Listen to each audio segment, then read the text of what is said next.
Hola, buenas tardes o buenas noches donde se encuentran. Quiero darles la bienvenida acá en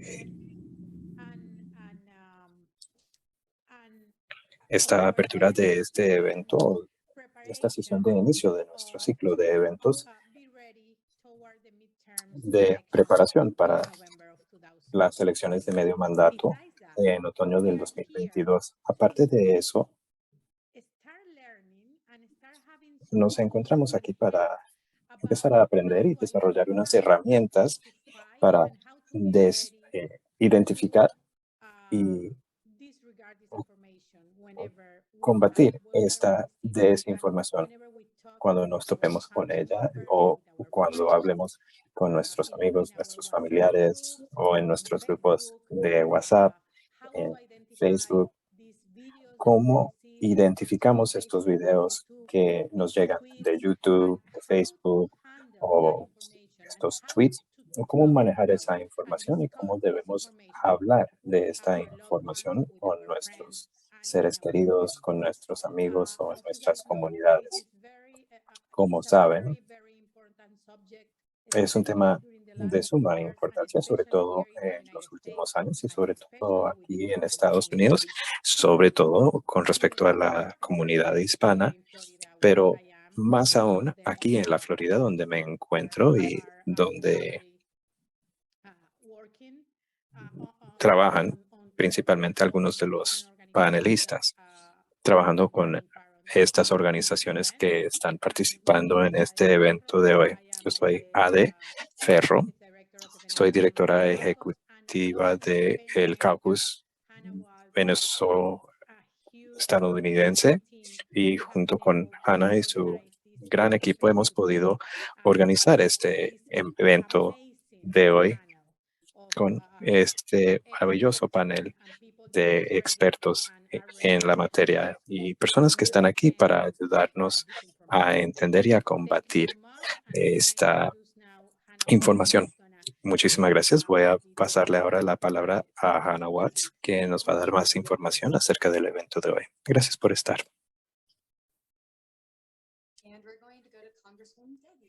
Y le vamos a ceder la palabra a la congresista Debbie. Adela, ¿quieres presentar? Sí, perdón. La primera ponente es alguien muy reconocida, sobre todo en la Florida, sobre todo si tienen algún vínculo con la comunidad hispana. Habrá pocas personas en la comunidad hispana en Estados Unidos que no se hayan oído hablar de la excongresista Debbie Mucarsel Powell. Es defensora de muchas causas, incluso de la causa de los venezolanos, pero también se ha hecho experta en la desinformación a lo largo de los últimos años y ha sido una de las voces más importantes para contrarrestar esta información en Estados Unidos y sobre todo en la comunidad hispana. Todos los días, si la siguen en sus redes sociales, sobre todo en Twitter, van a leer sobre su lucha contra esta desinformación. Muchísimas gracias, diputada Debbie Mucarsel Powell. Te cedemos la palabra. Muchísimas gracias a ADE y al Caucus Venezo-estadounidense y a la organización PEN América. Gracias por haber organizado este diálogo y me río porque entre más lucho contra esta desinformación, todos llegamos a ser objetos de esa desinformación. Pero antes de mi intervención, quiero decir que en realidad requiere el esfuerzo de todos. No solo es cuestión de mi esfuerzo. Vamos a tener que colaborar para combatir esta amenaza a nuestra democracia. La información errónea no es nada nuevo, pero lo que ha pasado, sobre todo a lo largo de la última década, es que se ha visto una oleada de desinformación que primero solo se enfocaba en grupos marginales, pero ahora se ha convertido en un esfuerzo coordinado para llegar a una audiencia general en medios de comunicación impresos y de transmisión masiva. Lo que sobre todo es inquietante es esta oleada de desinformación en medios de habla hispana, redes sociales, publicaciones en línea, entre otros medios, y ahora estamos viendo cómo esta desinformación está llegando a las iglesias, a las escuelas, cómo se propaga de manera coordinada esta información falsa que está creando caos y división en nuestras comunidades. Creo que de los aspectos más peligrosos de estos esfuerzos para socavar nuestras instituciones democráticas y la libertad es la manera en que se está coordinando esta propagación de información falsa y peligrosa que ahora se está difundiendo entre funcionarios electos en cargos de poder que están propagando mentiras sobre la actualidad y el gobierno. No podemos hablar de proteger nuestra democracia sin reconocer el papel clave que tienen los periodistas y los medios, la prensa independiente. Hemos visto sobre todo a lo largo de los últimos años cómo la prensa libre y los periodistas corren peligro, no solo en Estados Unidos, sino también en otros países, y hemos presenciado cómo se han arrestado a periodistas por hacer su trabajo o se han encontrado hasta condenados por cargos falsos. Hasta se asesinan periodistas en algunos países por cárteles o por pandillas, pero también por personas en cargos de poder que supuestamente administran instituciones democráticas. Las organizaciones mediáticas y periodistas aquí también se han visto amenazados o hasta demandados por personas que quieren mantenerse en poder o que quieren seguir lucrándose. Son las amenazas tradicionales que hemos visto para la prensa libre y para los valientes periodistas que afrontan estos peligros todos los días porque están eh, delatando la impunidad y la delincuencia que existe en su comunidad. Estas amenazas las vemos como peligro para los derechos humanos de los implicados, pero una amenaza, esa manera en que se está peligrando la prensa libre, también amenaza la misma democracia, porque socava las instituciones de las que dependemos. ¿Cómo podemos hablar de los funcionarios electos si no los podemos hacer responsables? ¿Cómo vamos a entender el impacto de la política pública si no hay transparencia? ¿Y cómo vamos a saber que tenemos libres y válidas elecciones sin tener una supervisión de un tercero? Tenemos muchísimo en juego, pero lo que es más inquietante aún es que tenemos una amenaza hasta más clandestina a nuestra prensa y nuestra democracia con esta información engañosa que procura dividirnos, difundir miedo para generar clics o generar ganancias para los que están compartiendo esta información. Sabemos que esto está peligrando la democracia porque está ocultando los hechos, los datos que necesitan los ciudadanos para tener un debate productivo. Estamos viendo los impactos de esta desinformación, sobre todo en las comunidades de habla hispana, y sé que han oído las mentiras sobre COVID, que las vacunas son manipulación médica, que solo existen para enriquecer a los demócratas o al doctor Fauci. Nos han dicho hasta que es bulo el COVID. Nos han dicho que no funcionan los tapabocas. Les voy a poner un ejemplo que me inquietó mucho. Hubo un video que empezó a difundirse en Brasil justo cuando estaba empezando COVID. Era un video de un padre que gritaba y lloraba mientras le lamentaba la muerte de su hijo.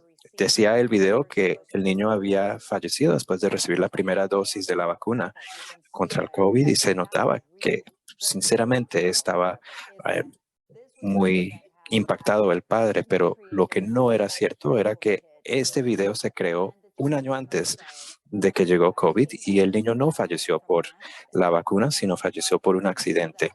Sabemos que esta desinformación ha impactado los bajos índices de vacunación que vemos en Estados Unidos y otros países y explica por qué hemos visto tan alto índice de mortalidad por COVID, sobre todo en las comunidades de habla hispana. Hemos visto desinformación generada por los rusos que está satanizando a los ucranianos y sus funcionarios electos, el señor Zelensky. Y hemos visto cómo los troles y los ejércitos de bots están trabajando para justificar la guerra contra Ucrania y contra la soberanía de Ucrania, creando esa duda acerca de lo que es el propósito de esta guerra, la agresión de Rusia frente a Ucrania. Y vemos cómo las campañas electorales ahora son campo fértil para difundir esta desinformación que está tomando las sospechas más turbias e incorporándolas en sus campañas electorales. Vimos claramente en Estados Unidos después de las elecciones del 2020 como el presidente Donald Trump empezó a difundir la mentira de que él había ganado las elecciones, que se le había robado la elección, y lo que surgió de eso fue un intento de golpe de Estado el 6 de enero y esa insurrección que causó muertes y muchas lesiones. La Florida se ha visto que es campo de capacitación para poner a prueba narrativas falsas, enfocando las comunidades hispanas, y luego están usando estas mentiras en otros espacios reñidos. Se están viendo esto en Arizona o en Nevada o en Arizona. Lo que están usando para crear duda en el sistema electoral se está usando ahora para las elecciones de medio mandato. Tenemos que hacer responsable a las compañías de tecnología que también tienen un papel que desempeñar para promover la integridad de la información en línea. La desinformación perjudica la democracia, está socavando la confianza del pueblo en su gobierno, está socavando la prensa libre y independiente y también el sistema de salud pública.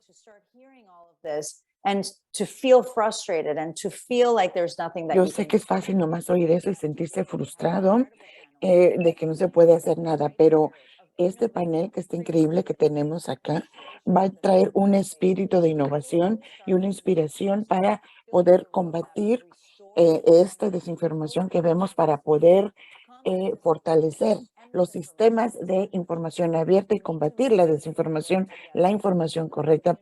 Tenemos que trabajar juntos para empoderar a nuestras comunidades. Cuando ellos vayan a votar por personas que tengan toda la información, the information that our communities receive. La información que reciben nuestras comunidades tiene que ser precisa, correcta y basada en los hechos, y tiene que ser transparente. Esa es la única manera que vamos a poder proteger nuestra democracia. Gracias, Ade, y te cedo la palabra.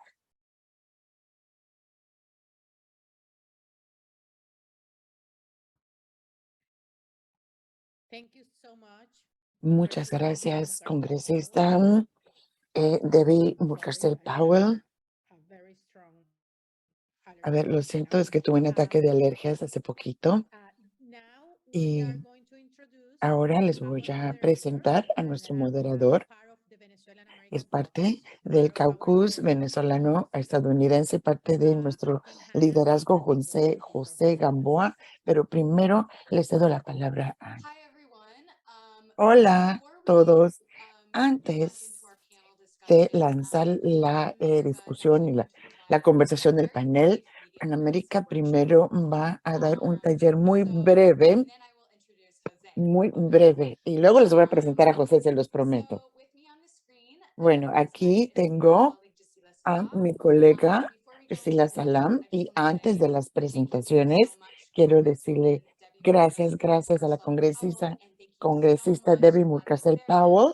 Gracias a De Ferro por la introducción, la presentación y el compañerismo, la asociación. Yo soy Hannah Walls, soy coordinadora aquí en PEN América, y es un honor para mí estar aquí con ustedes, en asociación con ustedes y como en comunidad con ustedes y el caucus venezolano-americano. Y bueno, también saludos a todos los que están aquí con nosotros de manera virtual. Bueno, a ver, le cedo la palabra a mi colega para que se presente ella. Como ya les dije todos, soy Yacela Salam y yo trabajo para la libertad de expresión aquí en PEN América. Hannah, estás silenciada.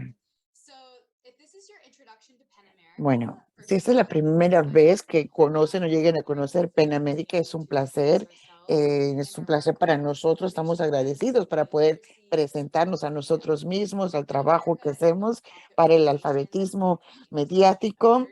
PEN América está como en la intersección de los derechos humanos y libertad de prensa. O sea, reconocemos el poder de la palabra para transformar el mundo. Nuestra misión es unir escritores y sus aliados para celebrar la expresión creativa y defender las libertades que lo hacen posible. Yacila y yo trabajamos en el programa y en el equipo de libertad de expresión y nos enfocamos en la seguridad digital para los periodistas y defensa civil. O sea, son pilares para preservar la democracia y la libertad de prensa.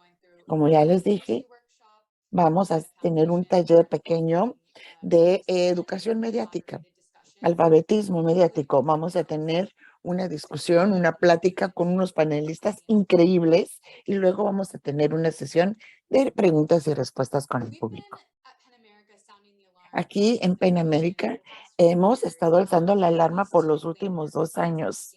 Y estos informes que ven aquí, en cuanto a la desinformación, se publicaron en el 2017 y en el 2020 y indican cómo distorsiona la información y sesga el periodismo. Yo quisiera darles más detalles sobre estos informes, tal vez más adelante, pero ahorita por propósitos de tiempo, se los indico para que ustedes los busquen por su cuenta.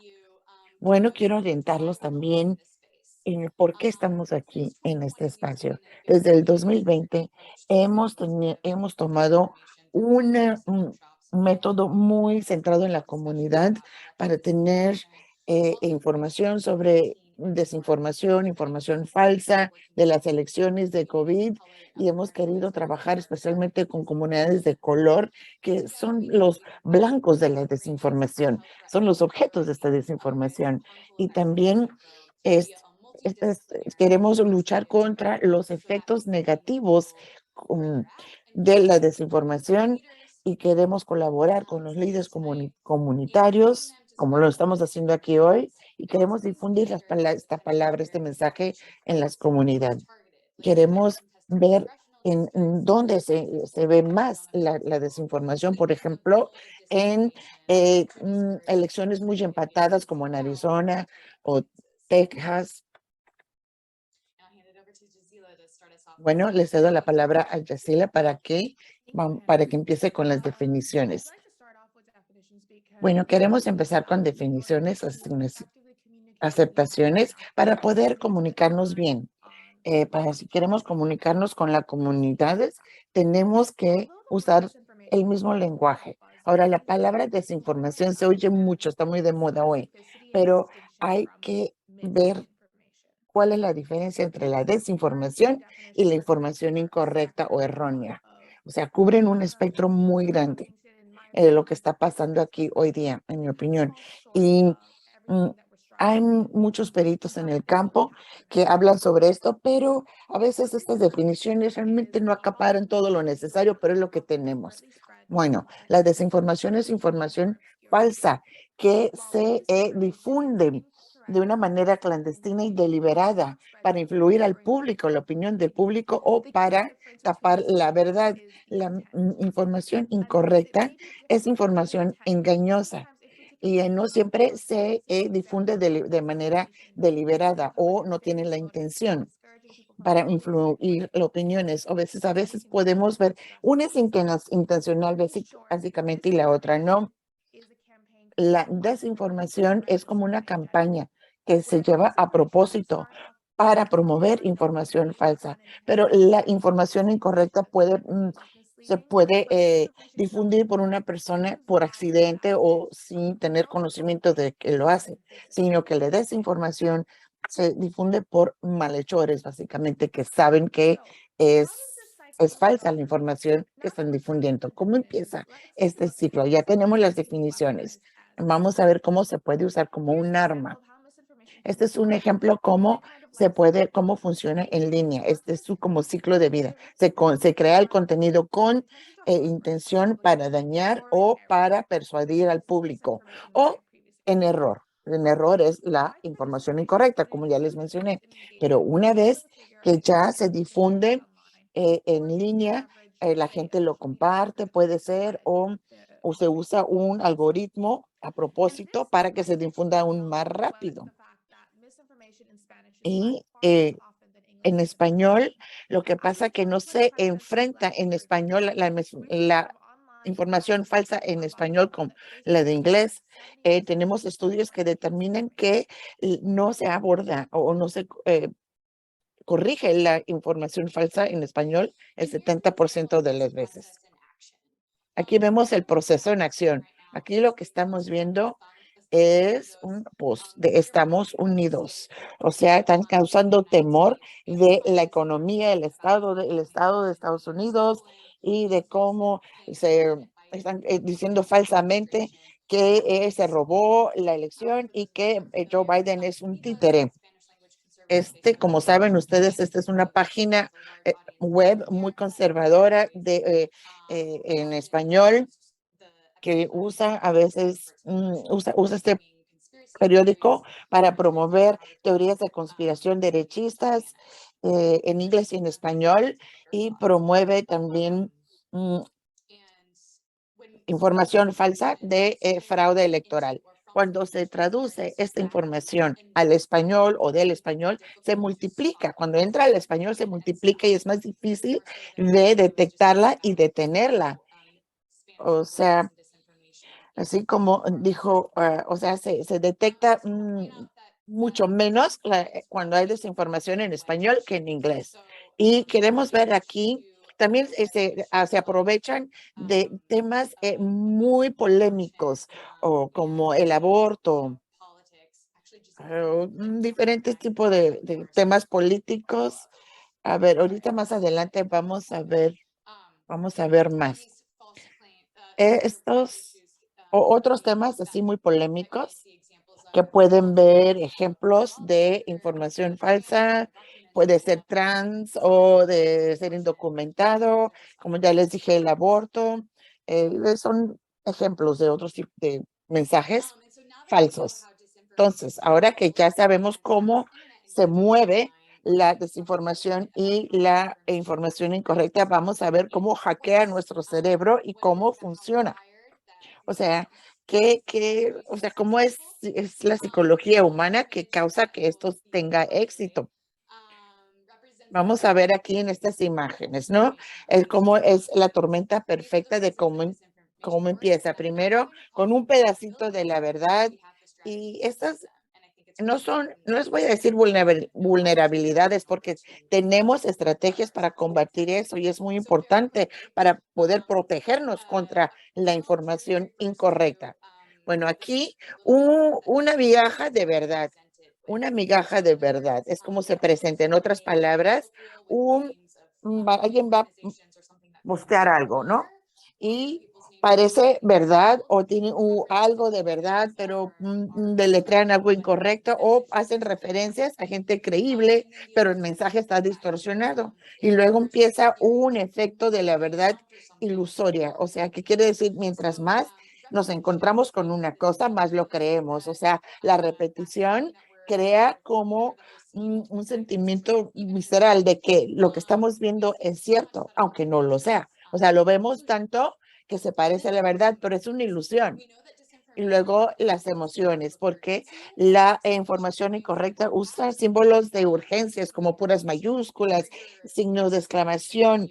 Entonces, eso desencadena sensaciones de miedo o otros sentimientos. Y luego hablamos de el sesgo de confirmación o confirmación de sesgo. Eso indica que confirmamos lo que ya creemos, ¿no? O sea, que somos susceptibles para creer algo. Esto lo vemos mucho en la polarización de las fuentes de información.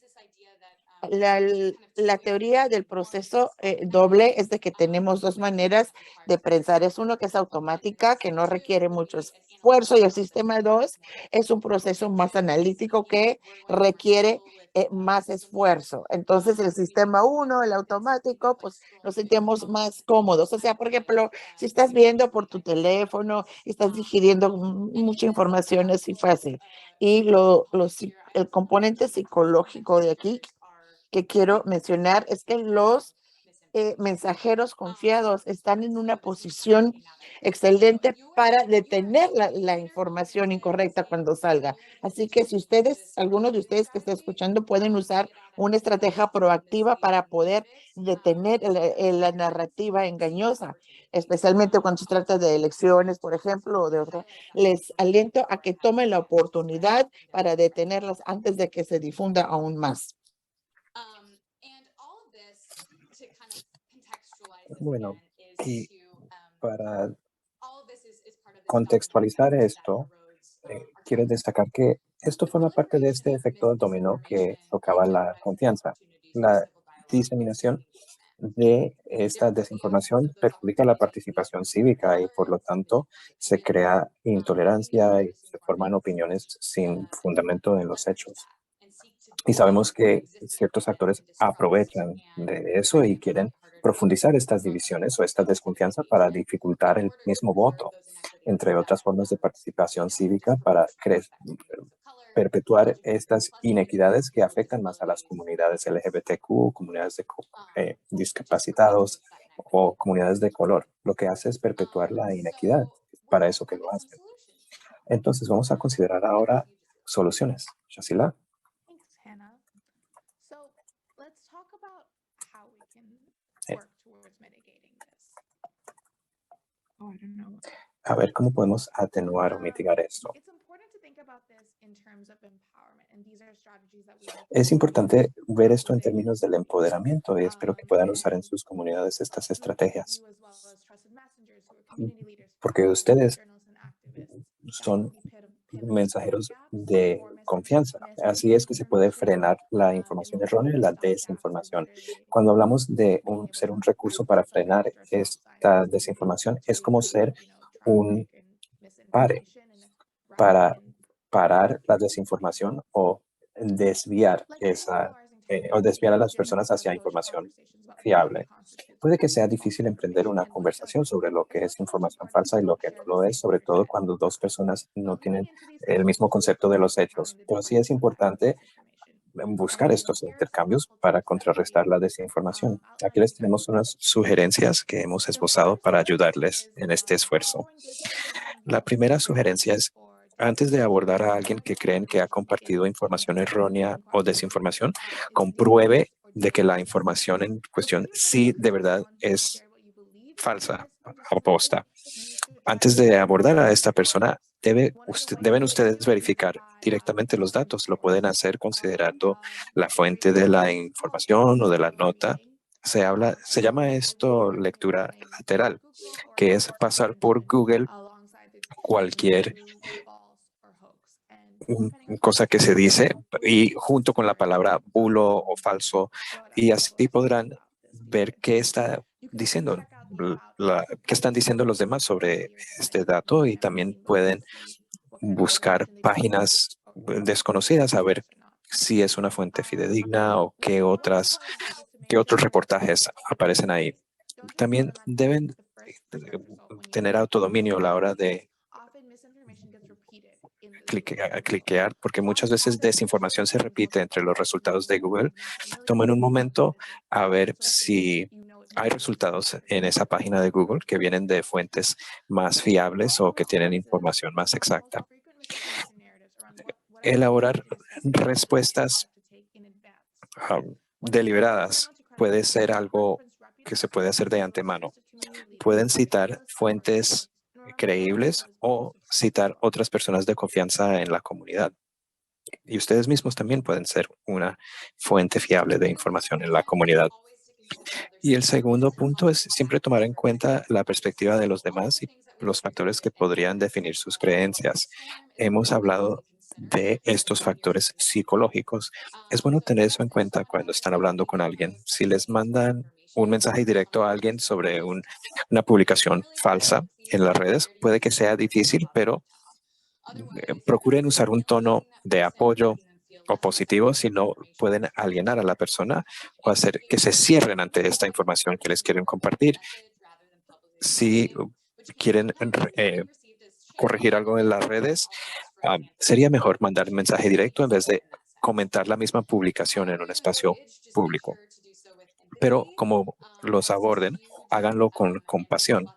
Es clave esto y tenemos otras estrategias para abordar este tema en nuestra página y al rato comentaré eso en el chat.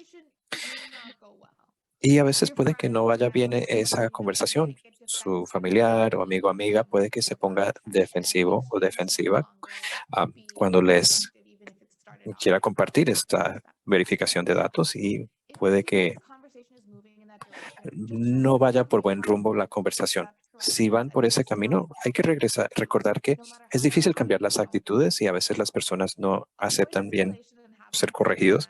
Eviten que pase a mayores. Hay que tener plan para salir de esa conversación. Hay que también darle prioridad a la propia salud mental de uno y puede que vuelvan a abordar el tema luego.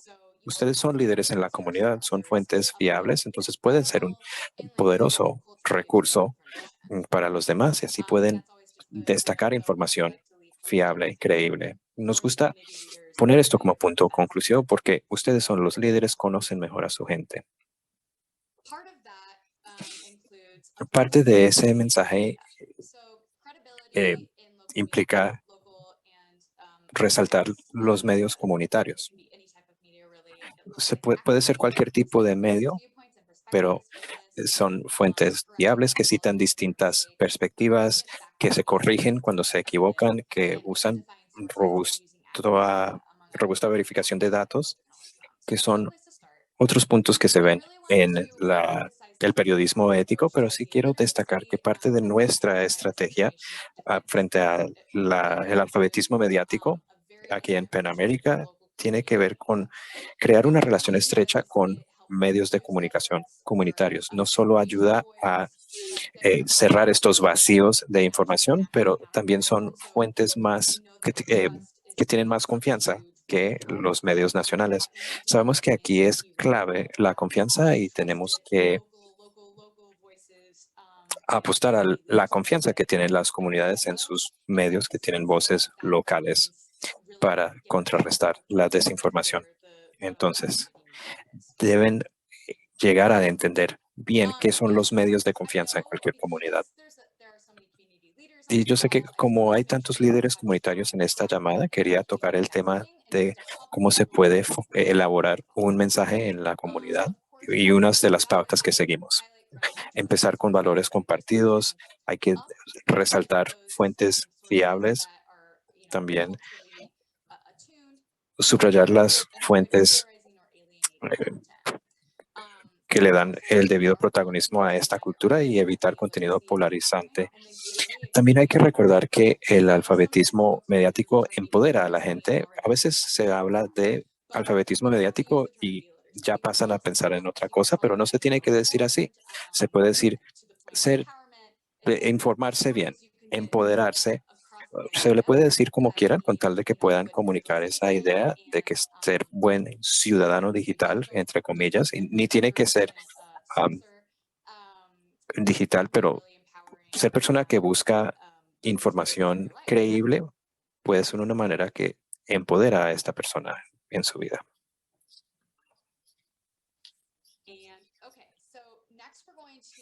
Entonces, ahora vamos a hablar de nuestras herramientas de alfabetismo mediático y unos pasos específicos y luego vamos a oír de nuestros panelistas. Entonces, en breve les comento que el primer paso es tomar control de su propia experiencia digital.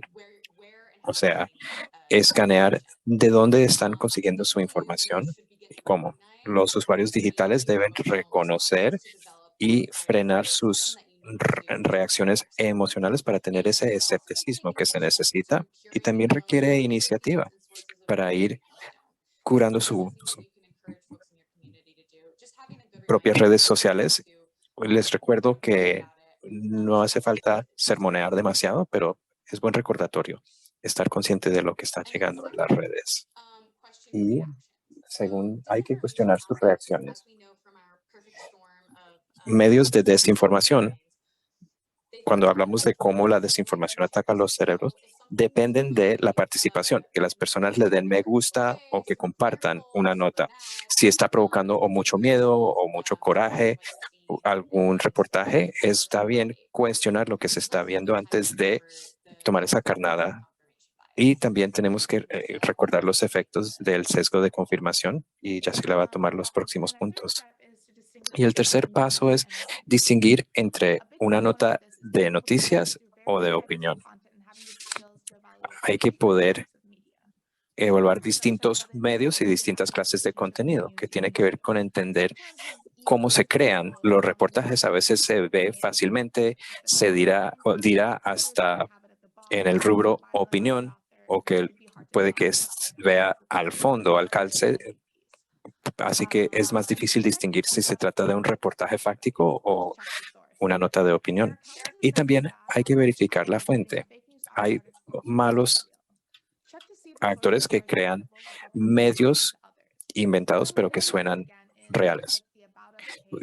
Pueden buscar la página sobre nosotros en páginas desconocidas. Pueden investigar la página, su misión y el contenido para ver qué personas la dirigen, y también ver si están creando otros reportajes creíbles, y también pueden averiguar sobre el autor o la autora de este reportaje, qué más están creando o qué clase de reportajes están diseminando en las redes sociales.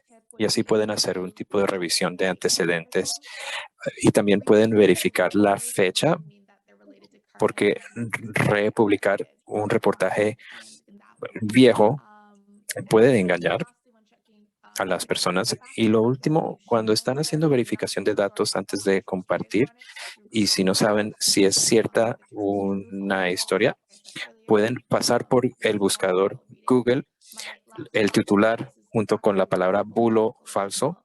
Se llama lectura lateral, y también pueden leer todo el artículo a ver qué dice el contenido y ver si se están citando otras fuentes creíbles y si otros de las mismas citas están diciendo lo mismo.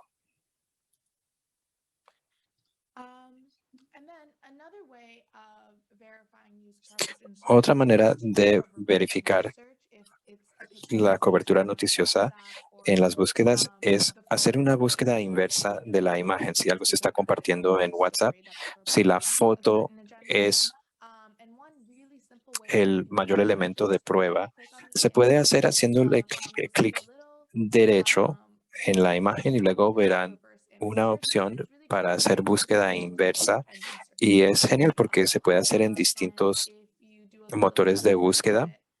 Y si se hace una búsqueda en Google, se podrán ver los otros artículos o páginas donde se está reproduciendo esa imagen. Y lo bonito de eso es que pueden hasta rastrear el origen. Puede que sea foto de otra persona que se está usando fuera de su contexto original, o podrían verificar los datos, a ver si otras organizaciones noticiosas están usando esa foto, a ver si son creíbles. También pueden hacer búsqueda inversa si guardan en su teléfono o en su computadora la imagen. Pueden luego arrastrarla a la barra de búsqueda, y también si hacen clic en algunas de las fotos, Google tiene buena herramienta que se llama Google Lens, lente de Google, donde pueden, por medio de esa herramienta, hacer búsqueda, y ahí verán si se están usando otras partes de esa imagen, si se recortó. Muy bien. Creo que no tenemos que convencer a nadie de las fuentes importantes, para verificar hechos y queremos siempre incluir esto en todas las capacitaciones de educación mediática, porque las plataformas de medios sociales no están haciendo lo suficiente. Nosotros tenemos que recalcar el apoyo para las iniciativas de verificación de hechos y datos y queremos hacerlo con todos. O sea, queremos compartir con ustedes nuestras fuentes favoritas para verificación de hechos y datos. Pueden tomarle aquí una fotografía a la pantalla queremos compartir estas fuentes: Latino, el laboratorio antidesinformación latino, el detector Univisión. Hay muchas fuentes. Y finalmente queremos agradecer a los patrocinadores de este evento. Ellos nos ayudaron a organizar esta sesión increíble de esta noche. Y creo que ahí la vamos a dejar. Ahora tomaré la oportunidad para presentarles a José. A ver, déjenme cambiar de pantalla. Muy bien. Bueno, una transición fácil, ¿no? De un taller muy rápido de educación mediática. Gracias a ustedes por permitirnos esta oportunidad y ahora es un honor presentarles a José Gamboa, que es inmigrante de Venezuela y ha estado en Estados Unidos por 6 años. En Venezuela trabajó como director de vinculación con la juventud juventud popular. Estudió ciencias políticas en la Universidad Central de Venezuela, pero tuvo que huir de Venezuela por persecución política. Ahorita trabaja en ActBlue con Asociado para ayudarles a recaudar fondos. Está ahorita estudiando la licenciatura en Florida Central y es miembro del caucus venezolano estadounidense. Gracias, José. Te cedo la palabra. Gracias. Gracias a todos por estar aquí con nosotros para hablar de este tema muy importante que está afectando a nuestra comunidad, que es la desinformación. Es un honor para mí moderar esta discusión con unos panelistas increíbles que están trabajando con el pueblo en unas organizaciones increíbles para abogar por nuestra comunidad. Primero les voy a presentar a los panelistas. Primero a Tamoa Casadilla, que es la antigua directora de Univisión y Noticias. Ha tenido mucha o ha reportado mucho en cobertura de verificación de datos para combatir la desinformación que afecta a los latinos. Liz Lebrón, que también trabaja en el laboratorio de desinformación, que es un proyecto que se asocia con colaborativo y combate la desinformación para la comunidad latina que previene votar. El siguiente panel es Mental, quien trabaja mucho en el desarrollo de Global America, la publicación de Global America, y frecuentemente él funge como asesor para los congresistas en cuanto a la política de Estados Unidos en la región latinoamericana. Y finalmente tenemos a Andrea Cristina Mercado, directora ejecutiva de Florida Rising y de varias campañas y programas estratégicos que ayudan a la comunidad latina y afroestadounidense. Ella ha ayudado a registrar más de 50,000 floridianos a votar. Bueno, ahora que ya sabemos quién es nuestro panel muy distinguido, quiero hacerles una pregunta y el que quiera responder primero. Tenemos 2 elementos aquí que llamaron la atención al mundo en cuanto a la crisis de la desinformación. 1, la pandemia, y 2, las elecciones de 2020. ¿Cómo creen ustedes que el panorama de la desinformación ha cambiado en sus comunidades desde el 2020? Y pues ya saben, cualquiera de ustedes tiene la libertad de prender el micrófono y responder. Nadie quiere empezar. Buenas tardes, buenas noches. Andrea Cristina. Excited to be with everyone today. Estoy muy emocionada para empezar aquí hoy, especialmente los que trabajamos en las elecciones del 2020. Nos estuvimos muy molestos por el nivel de desinformación que estábamos viendo, especialmente aquí en la Florida. Estaba en todas partes, en el radio, en medios digital, en WhatsApp, en Facebook. Se repetía constantemente por toda la comunidad. Y yo recuerdo que después de la elección del 2020 nos reunimos con líderes latinos a través del estado, algunos de que han participado en esta conversación, y estábamos hablando de lo preocupados que estábamos de toda esta desinformación y cómo había aumentado. Y como dijeron aquí las ponentes en esta presentación de PEN América muy bien, era información intencional, falsa, repetían mentiras, no era contenido basado en los hechos. Y tuvimos más de 100 líderes latinos floridianos que pusieron su nombre en una carta pidiéndole a los medios de noticias que verifiquen mejor los datos de una manera más rigurosa para evitar lo que vimos en la elección 2020. De hecho, presentamos un informe que fue una colaboración entre Prospero Latine, Florida Rising y otras entidades que escuchamos horas y horas de programas de radio desde la semana de la insurrección. Estábamos viendo a 4 los radiolocutores y pueden leerlo, se llama, ahí está, no más disinfo.com, pueden oír, ahí hay pedazos de radio y lo transcribimos al inglés para que vean que en esta semana de la insurrección, muchos de los radiolocutores en español negaban que estaba sucediendo, le echaban la culpa a Antifa o a los activistas de las vidas negras importan, Black Lives Matter, y siguieron energizando la antinegritud, el machismo, le dieron más energía al machismo también. O sea, los peores aspectos de la comunidad, básicamente. Y cero rendición de cuentas. O sea, no nomás eran los radiolocutores que repetían las mentiras que las leyes electorales de Pensilvania no eran constitucionales. Era todavía como un mes después de la elección, todavía seguían repitiendo las mentiras de que eran elecciones fraudulentas y decían cosas en español que nunca se dirían en inglés. Y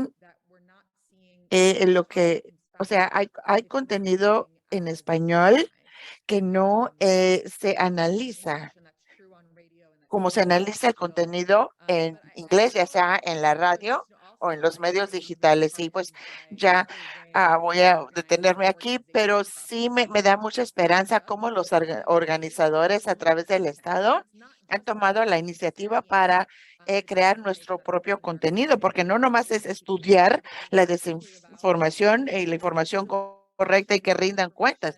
La mejor solución para la desinformación es compartir información con contenido verificado, y es increíble cuántas organizaciones, podcasts, creadores de contenido y organizaciones ahora están tomando la iniciativa y dando un paso adelante para promover la información correcta. Gracias. Mencionaste algo muy específico, que muchos de los desafíos nuevos con la desinformación pasan por medios de comunicación tal vez no tradicionales como programas de radio, que eso, especialmente los hispanos de mayor edad, utilizan mucho la radio, ¿no? Pero también los medios sociales, otras plataformas, sin ser verificados. Y claro que la mayoría de los mensajes que se checan o que se verifican están en inglés, pero no los mensajes en español. Pero quiero darle un seguimiento porque es como una segunda parte de esto, y cualquiera que quiera decir algo con mucho gusto, pero en su perspectiva, ¿cómo podemos abordar este desafío tan único porque en Florida pues hay muchos latinos, pero el miedo del socialismo, el uso de plataformas como radio y herramientas digitales, y también cuáles son las brechas, o sea, qué nos falta? Hola, José. Primero quiero darle las gracias al caucus venezolano estadounidense para patrocinar esta conversación tan importante. Andrea mencionó algo muy importante que es la rendición de cuentas. Después de las elecciones del 2020, muchos de estos malhechores, por decir, como vieron que no rendían cuentas, pues eso los fortaleció y lo hicieron más y de una manera más agresiva, usando estas micronarrativas que se dieron cuenta que funcionaba. Mencionas el socialismo en el sur de Florida. Eso a lo mejor no concuerda con latinos en otras regiones, pero sabemos que aquí colombianos, cubanos, venezolanos, aquí en el sur de Florida, que están muy opuestos al socialismo, entonces usan eso, se aprovechan de eso. Pero quiero recalcar lo que dijo Andrea, que producir contenido confiable es clave, pero el desafío de hacer esto en el sur de Florida, y yo ya he leído muchas narrativas de personas que han tratado de expresar esto y hay una reacción muy fuerte. Esto ha sucedido en el sur de Florida ya por mucho tiempo. El radio ha sido controlado en particular por muchas voces muy derechistas que no necesariamente verifican los hechos. Y cuando uno se enfrenta a plataformas mediáticas que han estado arraigadas por décadas, puede haber una reacción muy fuerte. La gente también le da miedo. Le da miedo hablar de temas polémicos, controversiales. Hay un mito, por ejemplo, que los latinos son todos muy religiosos y conservadores y que no se puede hablar de ciertos temas. Y cuando vemos desinformación como derechos reproductivos, que sale mucho en las noticias, que te debe dar miedo hablar de eso porque vas a perder el voto latino. Pero la verdad es que no es cierto eso. Los latinos son mucho más progresistas en seguridad de armas de fuego y derechos reproductivos.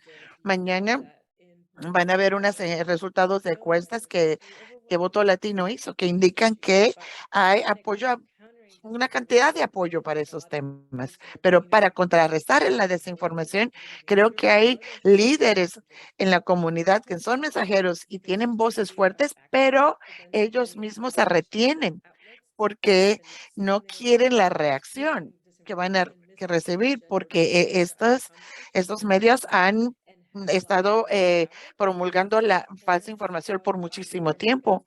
Y hay un miedo también mm, de perder su poder político y quieren, y no, pues también tienen miedo de perder votantes, electores latinos. Se hablan de cuestiones políticas, pero yo pienso que ahora es el momento de hablar de esto. Como dijo Andrea, hay muchas coaliciones que ahora están hablando más, hay nuevas iniciativas para alejarnos del radio conservador aquí en el sur de Florida, y hay algo nuevo aquí en el mercado en el sur de la Florida. Eso es bueno, pero nosotros somos los que tenemos que hablar y contrarrestar esas narrativas. Muchísimas gracias, Liz. Y es muy cierto, usted habló de derechos reproductivos. Lo mismo pasa con la igualdad del matrimonio. La igualdad del matrimonio es un tema, o es algo legal en todos los países menos tres en Sudamérica. Nos parecen temas tabú, pero muchos países ya están tomando pasos al respecto y ya forma parte de esas conversaciones. Pero hablaste de los desafíos y lo difícil que puede ser, pues, tener que alzar la voz en público para ah, eh, alejar a las personas de esta información engañosa.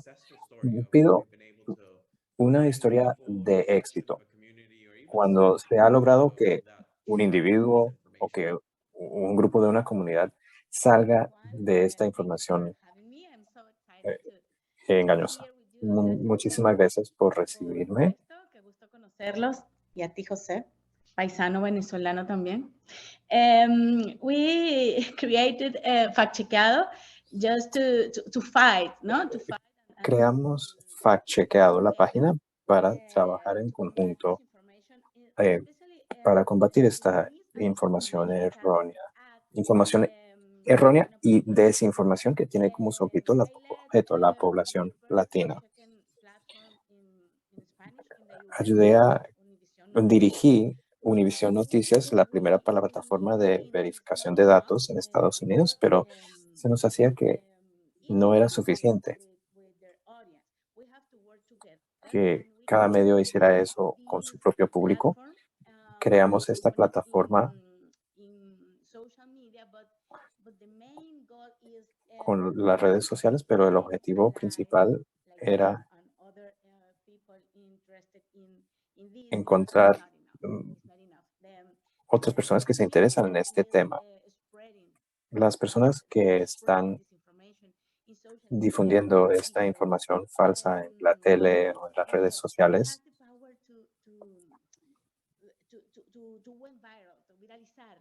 se pueden viralizar. Pueden viralizar esa mentira. La gran mentira ahora es lo que estamos combatiendo desde el 2020 o hasta desde antes, porque el presidente Trump ya estaba compartiendo esta hipótesis hasta antes de las elecciones.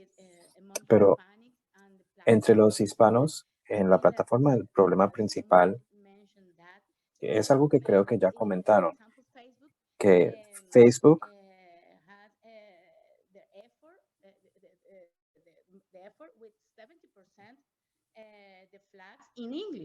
por ejemplo, ve que el 70% de las publicaciones que se señalan son publicaciones de habla inglesa. Solo deja el 30% de lo señalado en español. Estamos trabajando con plataformas de verificación de datos, con medios de comunicación para combatir esta desinformación que tiene como su objeto la población hispana o latina. Ejemplos, un video del presidente Biden, por ejemplo, antes de la invasión de Ucrania, estaba diciendo algo en inglés, pero con subtítulos falsos en español, diciendo, por ejemplo, vamos a atacar a Rusia. Otro ejemplo, eso es ejemplo de cómo están enfocando a personas que no hablan inglés. Hay otros ejemplos, pero aquí el mensaje principal es que vamos a trabajar juntos. Queremos capacitar a la gente para que puedan hacer verificación de datos en español. Pero para personas que sí entiendan la realidad de los hispanos en Estados Unidos. Bueno, José, si me permitiera intervenir, me encanta que hayas planteado el tema de contradesinformación por parte de las plataformas y los recursos que le dedican a la desinformación en inglés en comparación con la desinformación en español. Creo que citaste la cifra del 70%. El otro 30% de ese presupuesto no es para la desinformación en español, es para la desinformación en todos los demás idiomas, todo lo que no es inglés. Entonces, no sabemos exactamente el porcentaje de esos recursos que se dedican a la desinformación en español. Y eso es un problema porque hay desinformación en otros idiomas que también se puede compartir en los medios hispanohablantes, se puede compartir también en grupos cerrados de chat. He visto videos en otros idiomas sobre la seguridad de las vacunas, desinformación como lo que describiste al inicio, y ese contenido se estaba compartiendo en medios hispanos. No era un video en español, pero aún así era contenido que no se quitó, que perjudicó a la comunidad. El 30% del presupuesto para toda la desinformación en otros idiomas no está bien. Y gracias por corregirme, verificar ese dato que compartí. Pero creo que también ibas a añadir algo más, Kae. Bueno, agradezco mucho la oportunidad y gracias a nuestros copatrocinadores, gracias a Hannah, a Ade y todos los demás que ayudaron a organizar este evento. José iba a responder a tu pregunta acerca de lo que se puede hacer. Es un privilegio formar parte de este panel con nuestros ilustres panelistas que ya han hablado de tanto y me encantó la capacitación, pero aquí en Global Americans acabamos de publicar un informe sobre la desinformación en Latinoamérica y el Caribe. Cuando se inició ese proyecto, procurábamos llenar un vacío que no se había tratado en la literatura, que es la manera en que la propaganda o la desinformación se disemina por medios de estados extranjeros y cómo se consume por ese público. Y así llegamos a tener una perspectiva comparativa regional, no solo sobre la desinformación, sino las contramedidas. Y esto lo tocaron un poco en la capacitación, pero sí quisiera puntualizar que de los mayores hallazgos sobre la desinformación es que los motores de información errónea o desinformación no crean este caos social de la nada.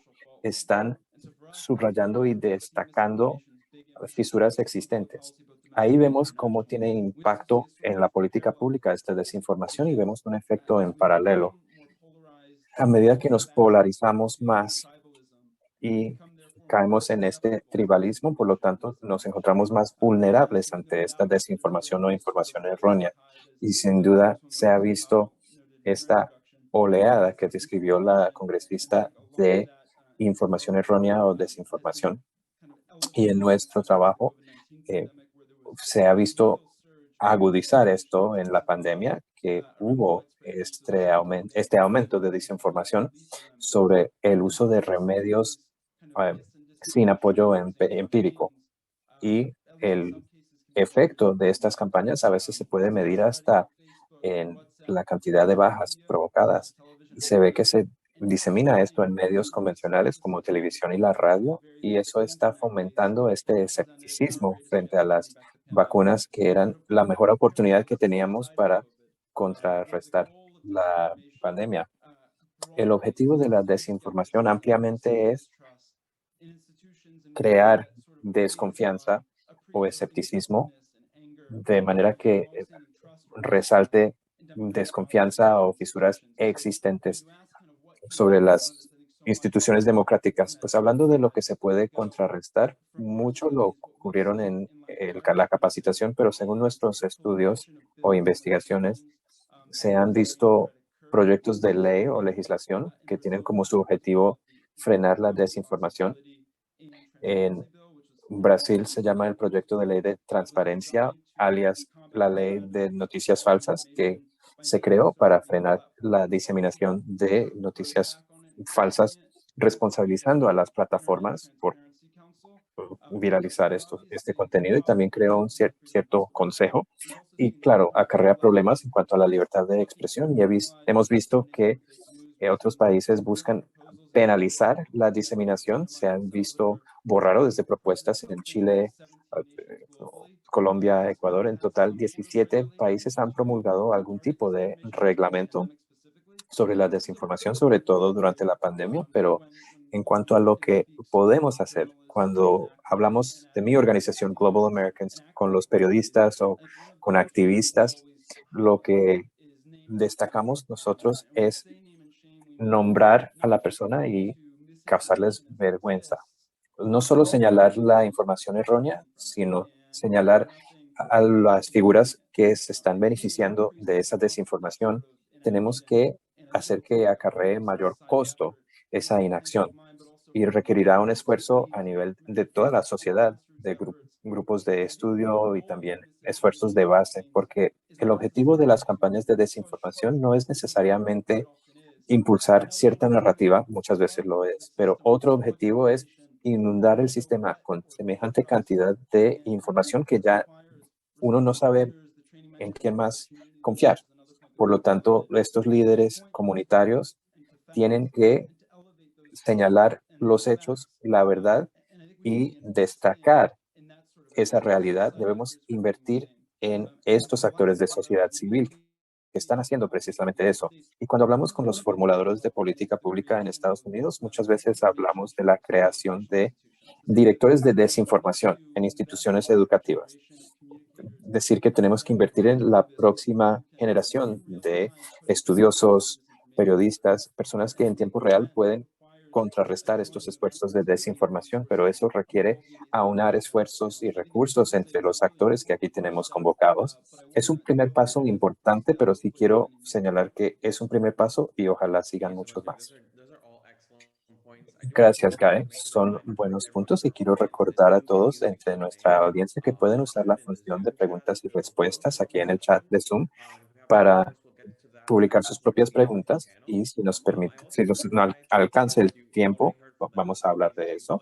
También quiero reconocer a dos personas más que están aquí, Ale Ferro, que representa el caucus, y David Bucarcel Powell, que ha sido aliada a todas las personas de las Américas que viven acá en Estados Unidos.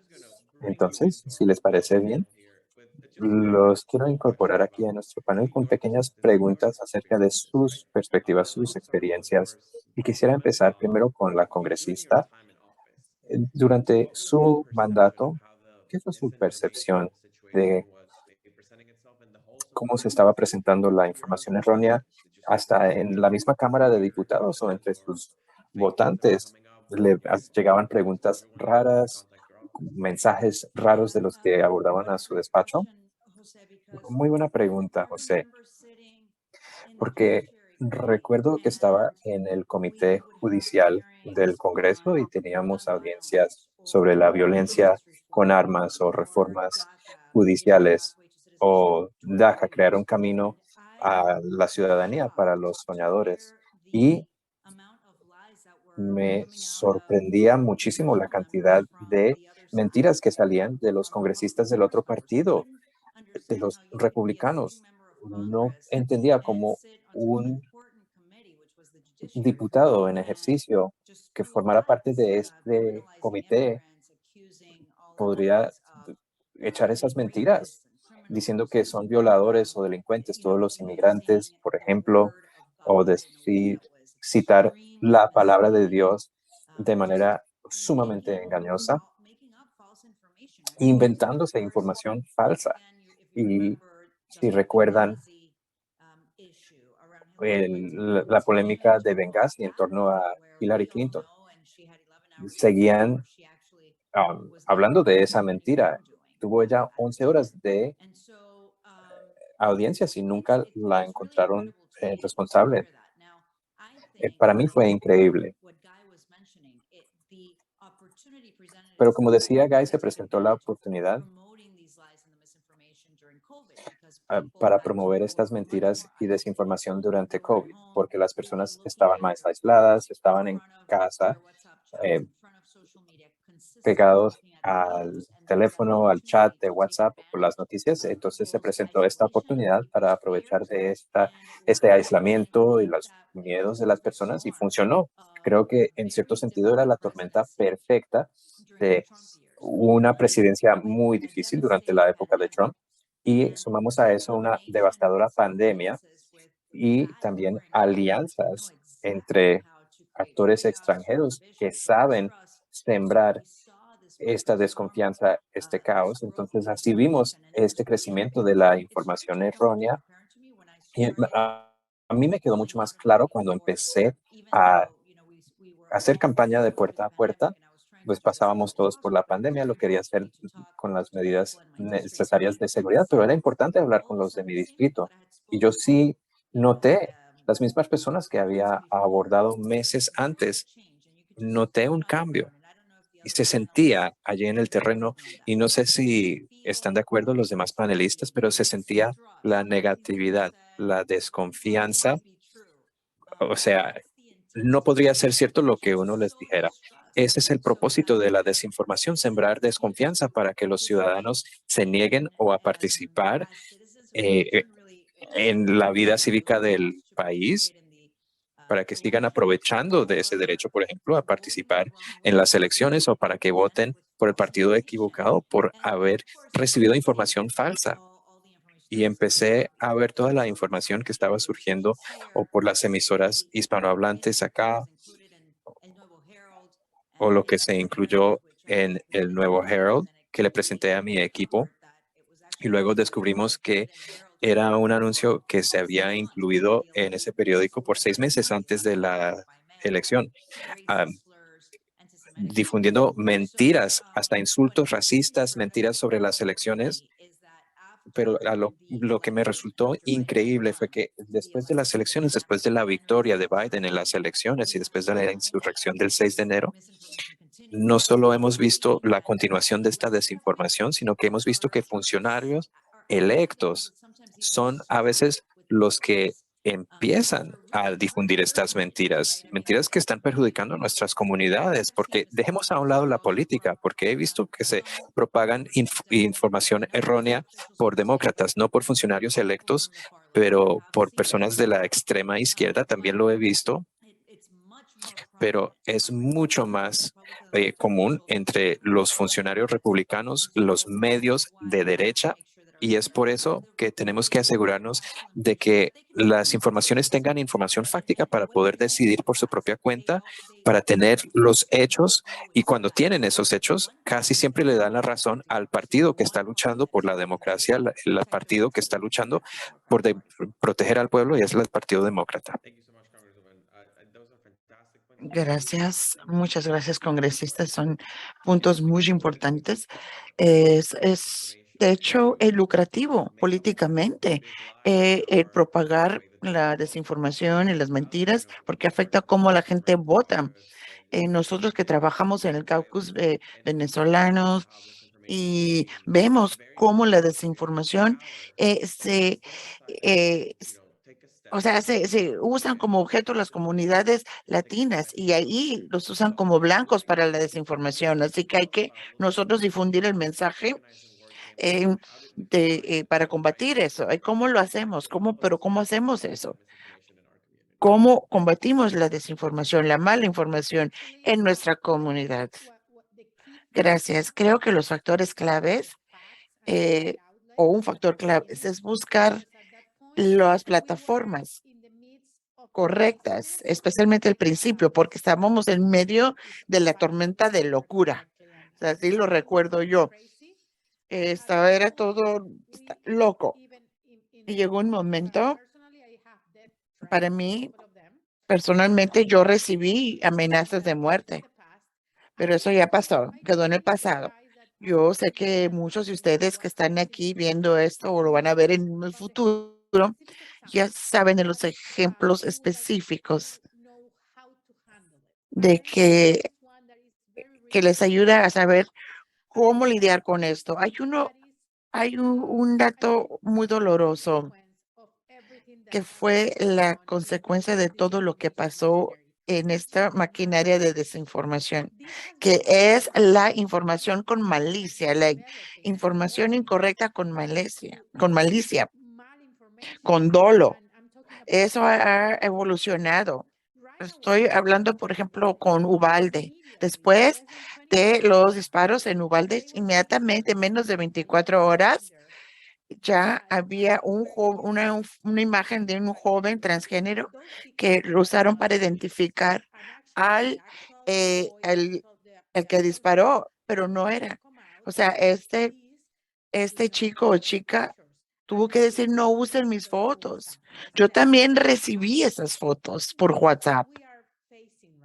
Y a eso nos enfrentamos ahorita mismo. Yo quiero preguntarle a nuestros panelistas, ¿cómo nosotros, como personas comunes y corrientes, cómo podemos abordar esto en el momento que recibamos esta información en nuestras cuentas de WhatsApp? Y no sé si Andrea también quiere responder. Gracias. Pues es una pregunta excelente. Es muy frustrante esta situación porque perseguir las narrativas no es la respuesta. Andrea mencionó algo sobre esto. Hace años nadie estaba monitoreando la desinformación en las noticias en lengua hispana.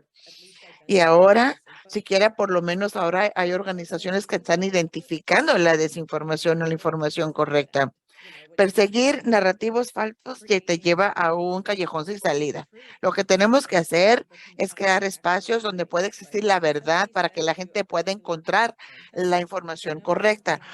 Pero cuando alguien te manda un contenido, algo que es falso, no lo amplifiques, porque mientras más participas tú con estos, les ayudas a ellos, no lo amplificas. O sea, yo no escribo diciendo, mira, yo vi esto aquí, esta plataforma dijo esto, o puedo decir, bueno, he visto en estas plataformas así, pero yo no lo comparto. A lo mejor le tomo una foto a la pantalla para usarla en una ponencia al futuro, pero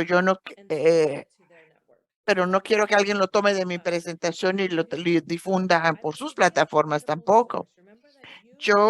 Tú tienes que ser una fuente creíble, confiable. Tú tienes poder.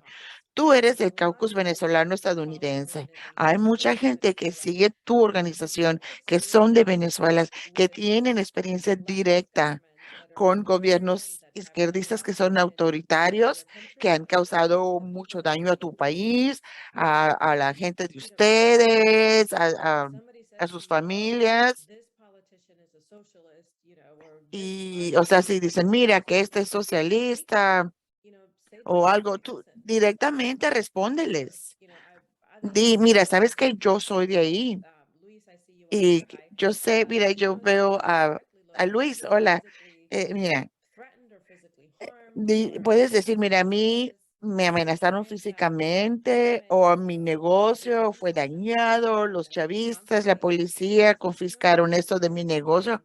Habla sobre tu experiencia, que se sepa lo que realmente pasó. No tienes que avergonzar a la gente, hacer que la gente se sienta mal porque compartió algo, porque eso enajena a la gente. A veces, o sea, tú puedes decir, oye, yo soy de Venezuela, esa es mi experiencia, esta es mi verdad y lo que tú estás diciendo no concuerda con lo que yo sé. Lo que tú me estás diciendo del socialismo aquí en Estados Unidos, yo no veo ese socialismo aquí. ¿Quieres saber tú mi experiencia como venezolano estadounidense? ¿Quieres que te explique lo que me pasó o por lo que yo pasé en mi país? O sea, eh, estamos nosotros refutando mucho contenido, los mensajes y los mensajeros. Estamos hablando con la gente, eh, ¿cómo decirlos? No decir, oh, esta persona es socialista, tú estás equivocado. Eso no es cierto. Y no, eso no convence a la gente de lo que tú estás tratando de decirles. A gente de Venezuela y de Cuba, o sea, decimos, mira, esta fue la experiencia de ellos y eso no concuerda con lo que está pasando aquí en Estados Unidos. A ver, Andrea, yo sé que tienes como 1 millón de cosas que tú puedes añadir. Ah, no, sí, gracias, Liz, yo estoy de acuerdo con lo que tú dices, el poder de tu propia historia, tus experiencias. Y yo quiero alentar a la gente que nos sigue a nosotros, Latinas en Marcha, aquí en la Florida. Latinas en Marcha crea contenido para amplificar y para compartir. De hecho, hemos empezado un programa Promotoras de la Verdad, donde docenas de latinas a través del estado se han enlistado para ser promotoras de la verdad, tienen las camisetas y todos y salen y hablan con la gente puerta a puerta, hablan, también fueron aquí, porque vimos aquí en Tallahassee, vimos en la sesión legislativa muchas mentiras de lo que sucedió en nuestras escuelas, de nuestros maestros y maestras y nuestra historia. Así que vamos, tocamos puertas y hablamos con la gente en la comunidad. Llevamos el mensaje y también el interweb en las redes sociales, en WhatsApp.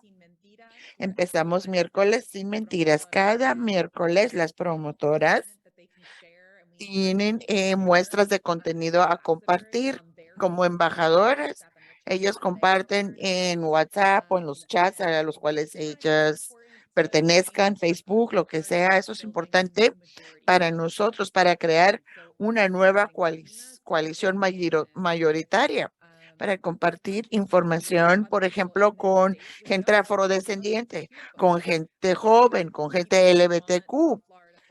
o gente que quiere una Florida para todos, donde todos podemos crecer y florecer. Yo he visto movimientos así en otros estados, desde Norte Carolina hasta Arizona. Nosotros aquí en la sur de Florida somos el punto cero. La derecha está invirtiendo millones de dólares aquí para probar sus estrategias de desinformación y luego de aquí llevárselas al resto del país. Así que somos la primera línea de resistencia. Estamos en las trincheras. Aquí hay mucho que está pasando aquí que podemos amplificar y podemos apoyar. Y estoy yo muy agradecida al caucus venezolano estadounidense por todo el trabajo que están haciendo.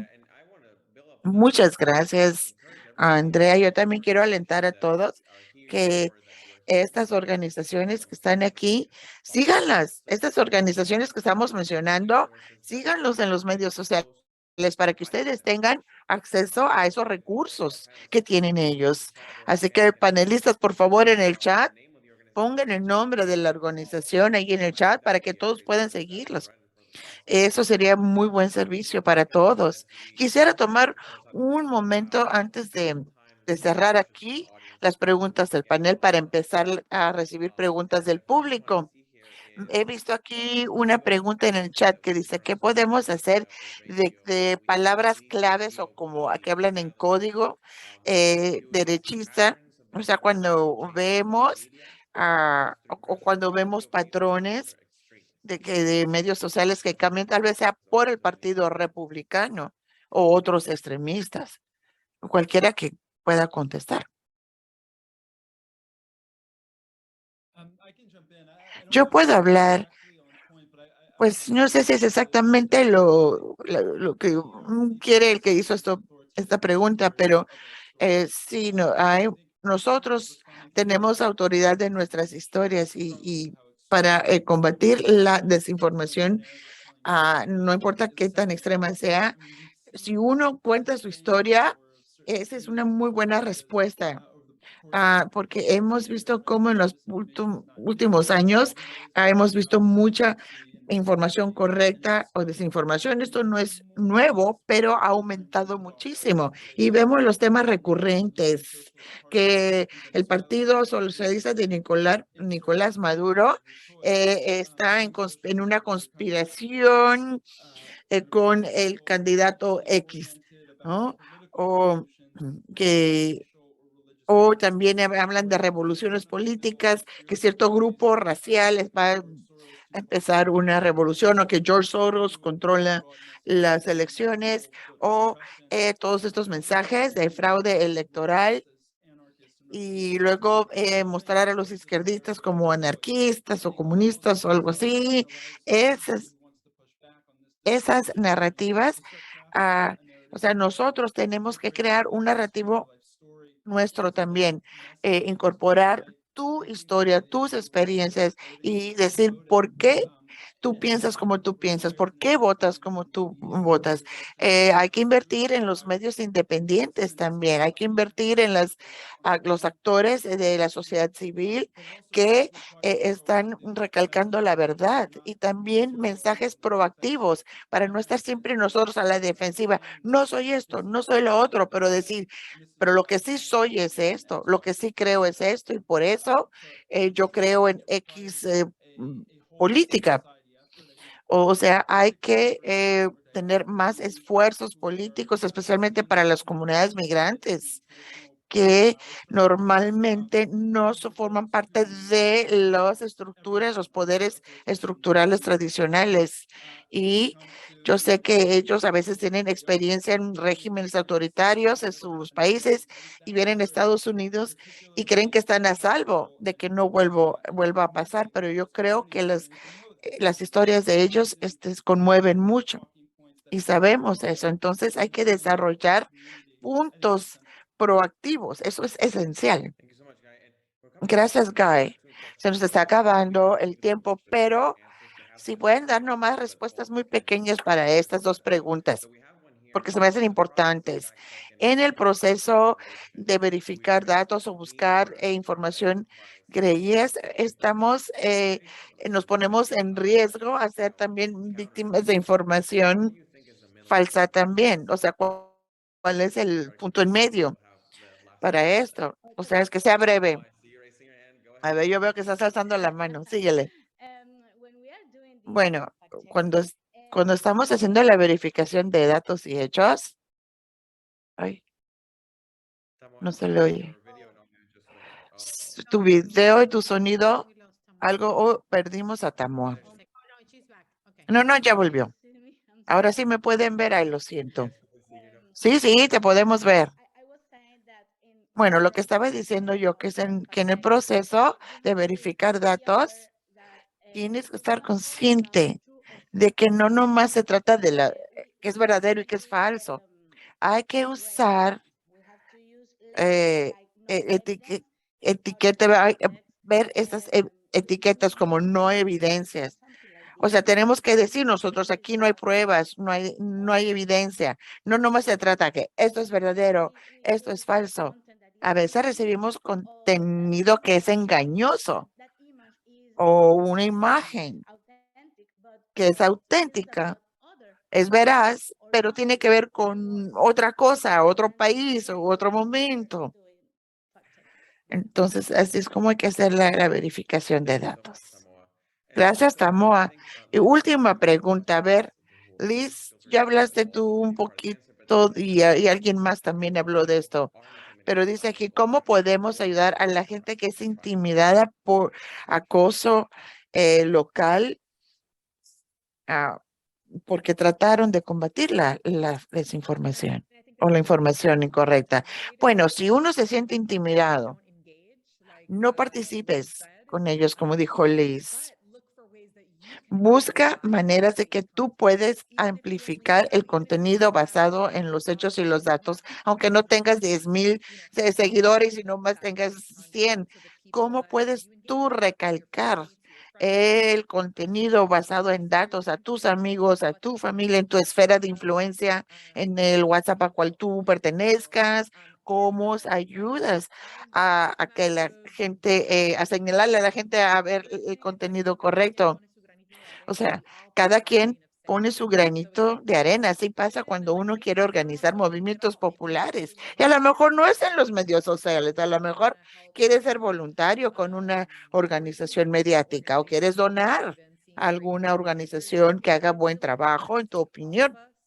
Va a ser necesario que participemos todos, que todos contribuyamos. Si cada quien dona su tiempo, su talento, lo que pueda aportar, su experiencia, su historia, todo se va a sumar y juntos podremos mover montañas. Bueno, sí quiero reiterar lo que dijiste. No te pongas en una situación donde tú te sientes que estás en peligro. José, tú mencionaste anteriormente que las personas que están participando aquí pueden seguir nuestras organizaciones como Voto Latino. Todas nuestras organizaciones tienen herramientas, kits de herramientas para que ustedes puedan usar con diferente contenido o participar en diferentes maneras para compartir la información falsa o incorrecta, algo que no te ponga en riesgo. Hay muchas cosas que se pueden hacer sin ponerte en peligro, porque alguien preguntó, pero cómo puede promover un mensaje correcto, contenido correcto, eh, pero en medio de tantas voces?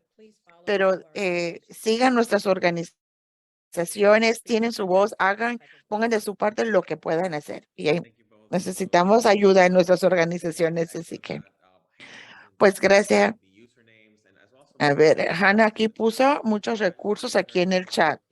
Así que los aliento a todos a seguir estas organizaciones, sigan participando, pongan su granito de arena para tener una mejor democracia. Entonces quiero darle las gracias a los panelistas por su tiempo y por responder a las preguntas, y le voy a ceder la palabra a Hannah, y gracias a PenAmérica y al Caucus venezolano estadounidense por organizar este evento. Pues Ade y yo nomás queremos decirles gracias a todos. Esto fue un esfuerzo de equipo enorme Así que es un placer estar aquí con todo, trabajando en cooperación con la comunidad. Normalmente aquí le daría yo un ramo de flores a Ade. No sé si hay un icono de flores que pueda compartir con ella, porque ha sido una compañera, socia increíble. Andrea, gracias. José, gracias, porque el último minuto entraste, Liz, guys, Tamoa. Y gracias a los intérpretes, Ernesto e Ivette, les agradecemos. Y claro, a la congresista. Vamos a mandarles más recursos a los que se registraron y que bueno, pues son todos, ¿no? Pero gracias, gracias. Ade, ¿quieres decir algo? Sí. Hay muchos que no pudieron estar aquí y muchos que lo van a ver en el futuro o mañana o en el fin de semana. Esto es el principio. Como Hannah ya les dijo, les vamos a mandar todos estos recursos de este evento. Estamos aquí para ayudarles. Si hay algo aquí, un mensaje que quiero llevarme de este panel tan increíble de hoy, es que consigue las herramientas, pero básate en el poder de tu historia. Ese es tu mensaje, es tu verdad. O sea, no hay que pelear con alguien o nomás contrariar o oponernos a lo que dicen. Si tú tienes la verdad, tú tienes el poder de ese conocimiento. Eso es mucho más de suficiente para para que tu voz se escuche en tus grupos, en WhatsApp, con tu familia, con tus amigos. Aquí estamos para ayudarte. Sigan a Andrea, a Liz, a Voto Latino, a Florida Rising, Global American, a Guy. Recibí un correo electrónico increíble sobre Venezuela. Guy me lo mandó. Van a saber esto en los siguientes días. Fact Chequeando también es otra organización. Síganla. Pero consigan los recursos necesarios para combatir y derrotar la desinformación. Gracias por estar aquí. Sigan al caucus venezolano estadounidense para luchar contra la desinformación y también porque trabajamos con migración, con la comunidad migratoria, luchamos para la reforma de migración, por el estado protector de migración temporal. Hay muchas cosas que están pasando en nuestras comunidades y hay que trabajar juntos para todos. Gracias, Hannah. Eres mi amiga ahora y de veras agradezco todo lo que tú has hecho para que este evento sea posible. Y gracias de nuevo, Andrea, Liz, José, congresista Debbie, Guy, Yacila, nuestros increíbles intérpretes. Gracias a todos. Aquí estamos para ustedes, para nuestras comunidades y estaremos aquí durante todo el proceso de las elecciones medio mandato y más adelante también. Gracias a todos.